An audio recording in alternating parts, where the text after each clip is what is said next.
Hello everyone, welcome to The Author's Crown. My name is A Crown. In this channel I will present to you stories written by both myself and occasionally stories written by good friends of mine. So without further ado, let's get this show started. Today's story is another crossover taking place in the DC Universe. This one crossing over with the Predator franchise. This is the Hunter's Bane. And run through the dense jungle, yelling at each other. They stop as something is rustling in the trees behind them. They fire their weapons, both of them emptying their magazines. After reloading, they both look at each other and then look back. And the first man says, "Go check it out. Still there." The second man looks at him bewildered and says, "Why do I gotta check it out? Why don't you go check it out?" And then replies, "Because El Jefe put me in charge, unless you want to question what he says." The second man thinks about it for a moment and then goes to check.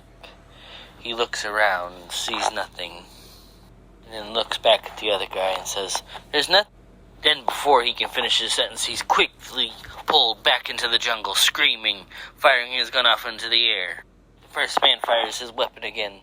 It hits nothing but trees. He begins running and trips. As he falls to the ground, he fumbles for his walkie-talkie. Finally gets a hold of it. He starts screaming, "Somebody help me, please! The demon had killed them all!" After no one replies on the walkie, he hears a strange animal-like sound and looks back towards the jungle. He sees the shape of something approaching him with glowing eyes, leaving behind only his gun and a blood-covered walkie-talkie. He shifts to the dark prison known only as Peñadora. In what was once the warden's office, a man sits alone, going through some dossiers marked GCPD. He tosses one aside and a surveillance photo of a man in a green question mark suit falls out. He then grabs another file, this focusing on this one longer, the tab on it saying Wilson, Slade. He says to himself, "A death stroke. For the world's greatest assassin, you sure end up imprisoned quite often. I'm sure your friend Waller will have you out serving in her suicide squad in no time." Tosses it to the side as well, and then leaves his office. He passes by some henchmen who salute him, but he just walks past. He soon arrives at the fight pit, set up to keep the men sharp and full of energy.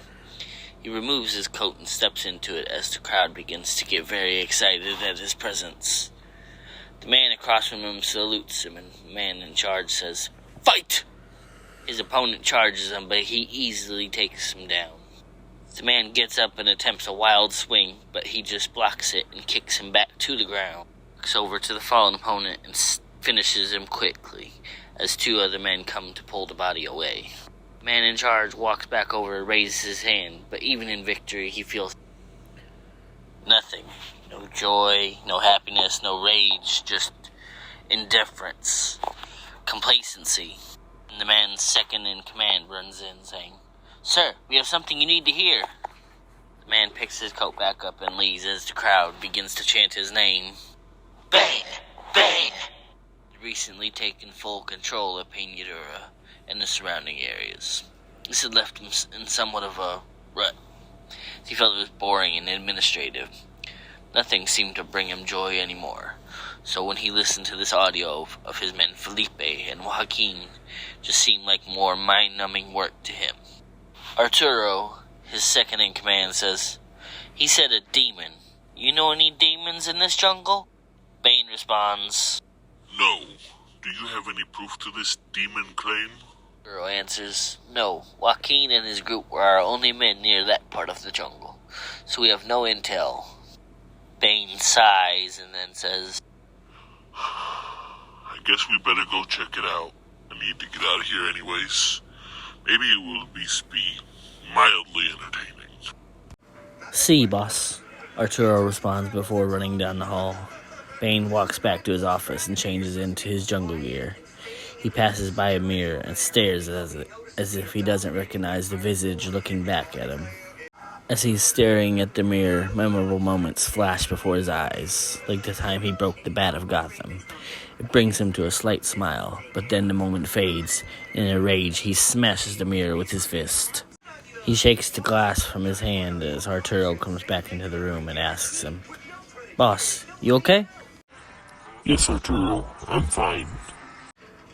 Bane replies, and the two men leave the office and head towards the garage. After arriving at the garage, they jump into a Jeep with a man known only as El Scorpio. Arturo takes the driver's seat and starts it, and they drive off out of the prison as other Jeeps follows behind them. The two Jeeps drive down the road and Bane looks out towards the jungle as the men in front talk. They soon roll into the village and some of the people run inside when Bane and his men pass by. They stop just as they arrive at a small shack, and Arturo says, "This is where our men had stationed themselves." Bane hops out of the Jeep and enters the building. He examines the area and finds nothing that gives any clues as to what happened. As he continues examining, Arturo gets his attention and says, "Boss, this child here, he says he knows something about what happened." Bane walks over and kneels, saying, Speak, child. The boy, frightened by Bane, nervously says, "The men went into the jungle after a man was speaking ill of you, Senor Bane." Is that all? Bane asks. The boy nods his head and Bane waves his hand, telling the boy, Thank you, son. Now go home. As the boy runs away, El Scorpio walks up and asks, "Should we call in some more men to help us search?" Bane looks at the jungle and says, No, we will venture on with the men we have. Scorpio and Arturo walk over to the others and tell them to get ready. Bane goes in first as the others follow behind him. As they venture inwards, Bane senses something amiss about the jungle. He looks around and sees something off in the distance. He sees nothing else, so he dismisses it as the heat attempting to fool his sharpened mind. The men continue walking for a few miles as the heat begins to beat down on the dense jungle atmosphere. As the sun begins to set, the group stops for the night. As they're setting up their camp, a large animal charges out of some brush. The men ready themselves, and it's revealed to be a large boar. It charges, but Bane easily stops it with his bare hands. Bane easily lifts the beast by its tusks and swings it through the air, smashing it into a nearby tree. And the beast's bones crack, and it squeals out in pain. Bane approaches the wounded beast and looks down as it squirms and squeals. He then places his boot on its neck and presses down with just enough force to snap it and put the animal out of its misery. He looks at it and then orders the men to cut it up for the meat. Not long after, Bane sits by the fire with his men as they pass around a bottle of alcohol to drink with their boar. He looks up towards the stars, trying to think of some way to rid himself of the complacency he has found himself feeling. One man says as he takes a swig of the drink, "There's no such things as demons you can see, right?" Another man, possibly the youngest of the group, says, "They're real. Mi hermano in Guatemala told me a story about a group of Americans that came to the country and took out a group of Russians and freedom fighters. After that, they say the jungle, it came alive and killed nearly all of them." Scorpio takes a bite of his boar and says, "That's nothing. Mi primo in Los Angeles was part of a Colombian gang. He was in the shootout with the cops, and something broke through the roof and killed him and his friends. The cops thought it was the Jamaican gang, but then the leader of the Jamaicans had his head cut off. No one ever found out who did it, but some people there said it was a demon." Arturo looks over at Bane and asks, "What do you think, boss?" Bane then replies, I don't believe in this demon you speak of. I have come across many demons in my travels away from our beloved country. I believe it is just something infringing on my land. He then gets up and says, I do know that there will be blood spilled for this transgression. and the men continue talking as Bane walks up towards his tent. Unknown to him, only a bit away, an invisible figure clicks and examines the group of men through some form of thermal vision. Later in the night, one of the men gets up to go relieve himself. As he's walking away to do his business, he hears a voice say, "The jungle, it came alive." The man, frightened, turns around and says, "Juan, is that you?" He walks towards the source of the voice, which just keeps repeating the same line. The man exclaims, "This isn't funny, Juan. Then something comes out of the trees and impales him. As the rest of the men are sleeping, they are suddenly woken by the sound of screaming and gunfire. They all quickly grab their weapons and run towards the source of it. They soon arrived and are shocked by the sight of the now headless man. Arturo exclaims, "Oh my God!" As he examines the body. Bane walks up and looks around. Bane then takes a look at the body and says, "Whoever did this was very strong. Fan out, search the area." The group does as he commands, looking around for any sign of the attacker or attackers. Bane continues looking at the body, and as he sees the wound, he says, "It used some kind of cylindrical weapon, almost like a spear." Arturo then takes a look at the wound and says, "So was it a man?" Bane stands back up and checks the area as the other men return with no findings. He then looks up towards the sky and says, "Okay, it will be dawn soon. Let's go gather our things and then keep moving forward." As the other men head back towards camp, Arturo asks Bane, "What about the body?" Bane looks back at it and then looks at Arturo and then walks away, saying, "Leave it. There's nothing we can do for him now." Arturo then rushes to catch up with Bane as they head back towards camp. A few moments later, they arrive back at the campsite, and Bane looks at the surrounding jungle. Arturo sees Bane just looking and asks, "What is it, boss?" As Bane continues looking around, he answers, "There's something out there in those trees. I don't know what it is, but there's something there." "That can't be a good sign," Arturo replies.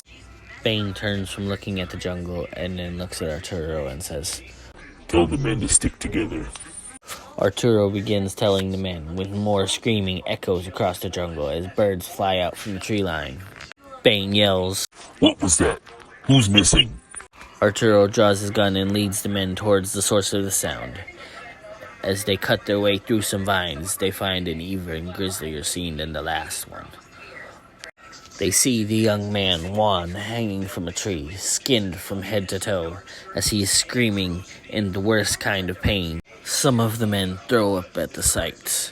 "Dear God, who did this?" El Scorpio says as he looks at Juan, trying to figure out how to help. "Please, kill me," Juan stutters out. As some of the other men figure out how to get him down, Bane walks up and looks at him and calms him before saying, El Scorpio asked you a question. Who did this to you? Juan, gathering his voice, responds, "I didn't see it. Please, boss, help me." Bane, knowing the young man is in pain, obliges him and reaches up, placing his hands on both sides of Juan's head and twists it, snapping the man's neck and putting him out of his misery. Bane steps away and looks around for tracks but finds none. Arturo says a prayer, and Bane then says, "First it took a head, now it has skinned one alive. Whatever this thing is, it's a hunter." Arturo asks him, "How do you know this?" Bane steps back towards the body and says, "Notice how it waits until somebody is separated from the group to strike.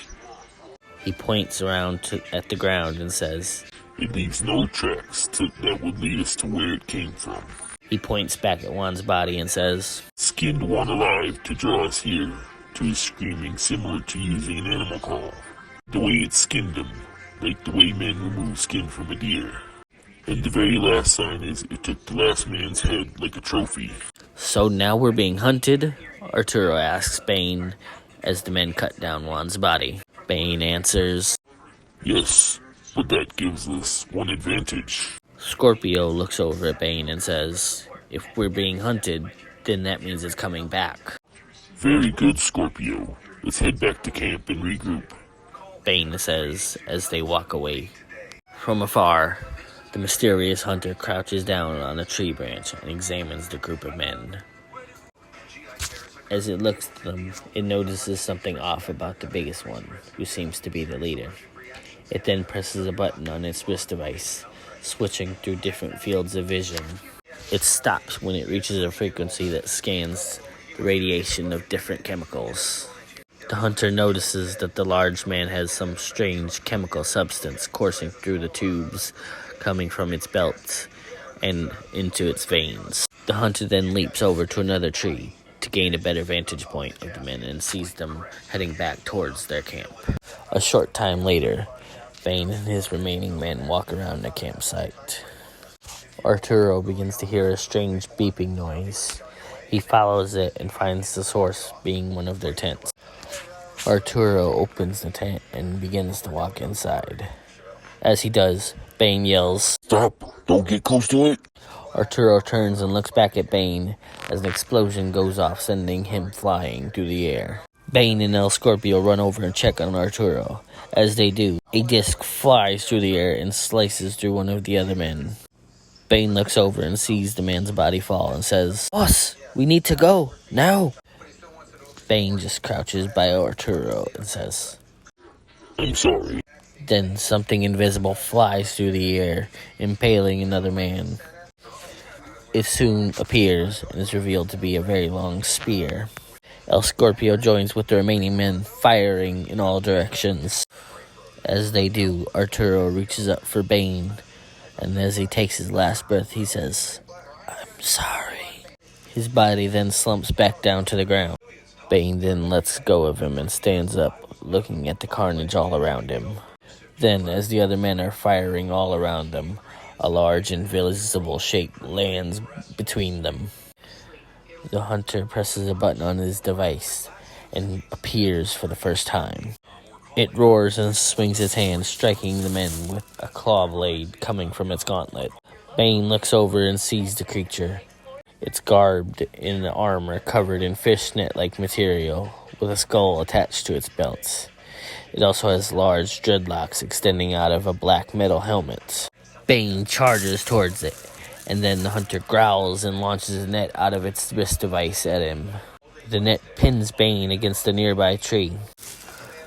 The creature turns its attention back towards the men as it blocks a swing from a machete of one of them. It takes its wrist blade and jabs it into the man's stomach. As they are fighting the creature, El Scorpio runs over and tries to cut the net from Bane, but the blade of his knife breaks off. Net then constricts onto Bane's skin, leaving 9 marks. As the last remaining man takes a wild swing with its machete, the creature catches it and grabs him by the neck. As Bane struggles against the net, it keeps constricting more and more. The creature looks back at El Scorpio and Bane and crushes the neck of the man he's holding. Bane then tells El Scorpio, Go! Don't worry about me. El Scorpio then picks up his gun and begins firing while charging towards him and yelling, For Santa Prisca! The creature runs towards El Scorpio and tackles him to the ground. El Scorpio drops his gun as he's pinned to the ground by the creature. He reaches over for his broken knife and picks it up. Bane yells from under the net, which draws the creature's attention. El Scorpio takes advantage of the distraction and plunges the broken blade into an open area of the creature's armor. As it pierces its skin, bright green blood oozes, and the hunter roars in pain. The creature activates its wrist gauntlet and plunges its blade into El Scorpio's skull. Bane, in a rage, hits a button on his wrist device, which activates the venom, sending it coursing through his veins. His size increases along with his strength, and he breaks the net wide open, and the creature looks at him as if he is in shock that someone broke his net. Bane then charges once again at the hunter, this time directly smashing into it. It pushes back, but the hunter regains its composure and stops the push as the two grapple for dominance. Bane looks at the alien creature in front of him and says, I haven't felt this alive in such a long time, but still, you killed my men, and this you will pay dearly for. The hunter pulls out of the clinch, and he and Bane stare each other down. They step in a circle, and Bane says, You are very impressive. I must know, where do you come from? They continue circling each other, and the hunter begins dropping its weapons and tools. It leaves on its wrist device, but then begins pulling some tubes from its helmet. Bane stops his circling as the hunter removes his helmet. The creature reveals its very large head, with two big mandibles on the side of it, with fang-like teeth extending from them. The hunter looks at Bane and then roars, and then the mandible extends outwards, revealing a bottom row of teeth. Bane readies himself, and then the creature roars again and swings its clawed hand at him. Bane barely dodges the swing and falls to the ground.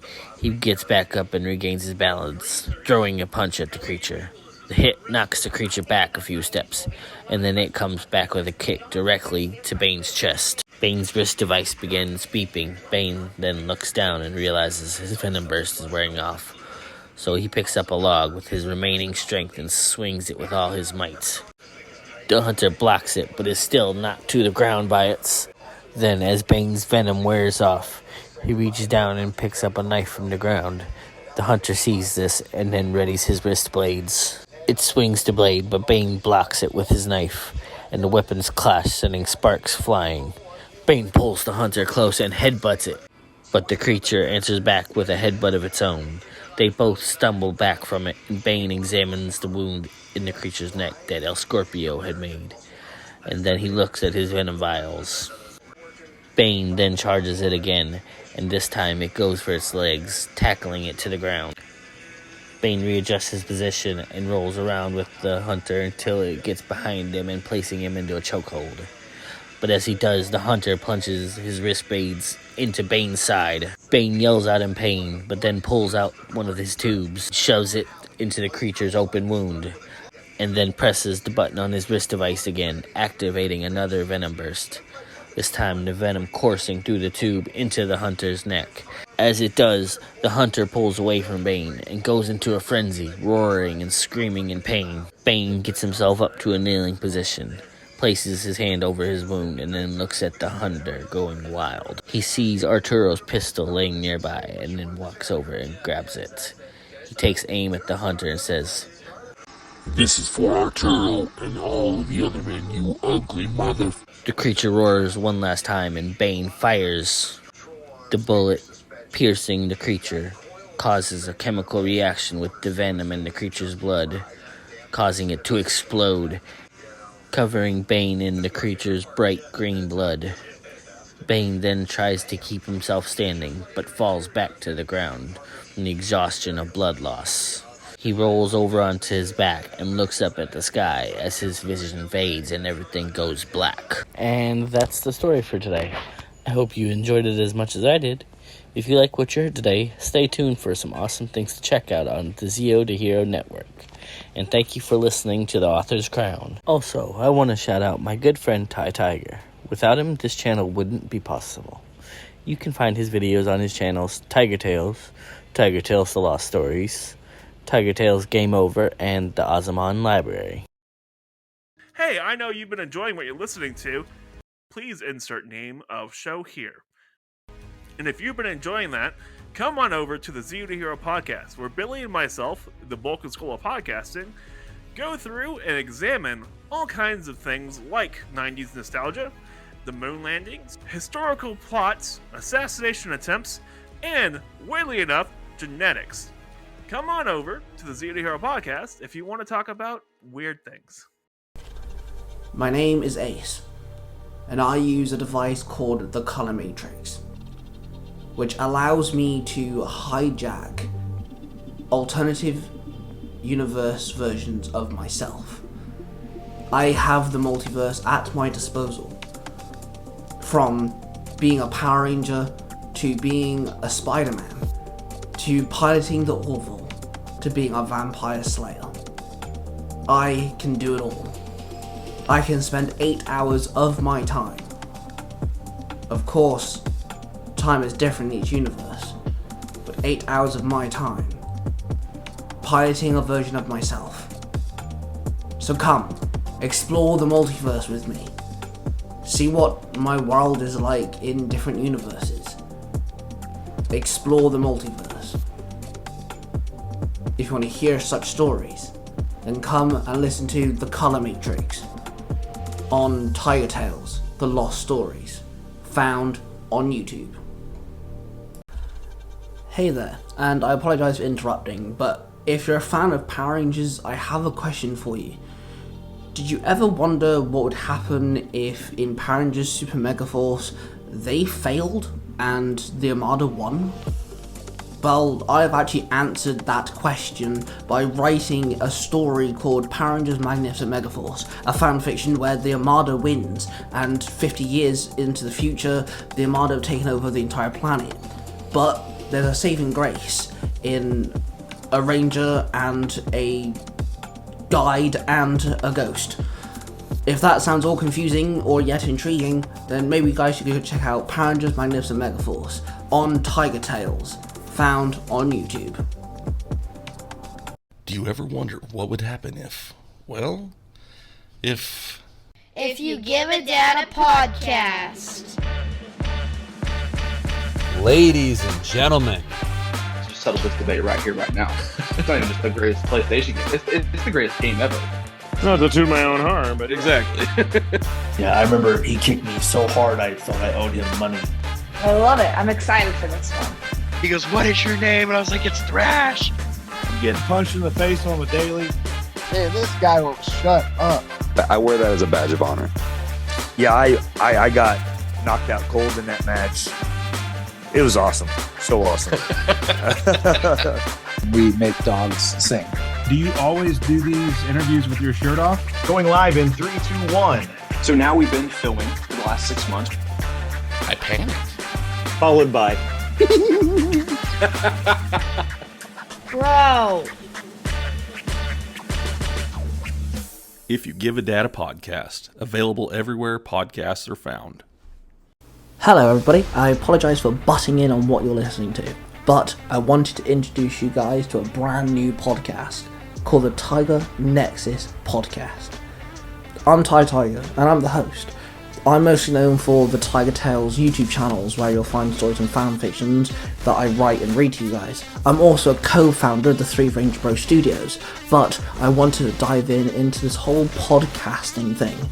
I'm a content creator, and I adore making content of all sorts of varieties, and I want to interview people that enjoy and make content as well. And we're talking about all sorts of things, from TikToks to YouTube to story writing to storytelling, podcasts, movies and TV shows, all forms of content you can think of, I want to interview people about. So there's going to be lots of different variety.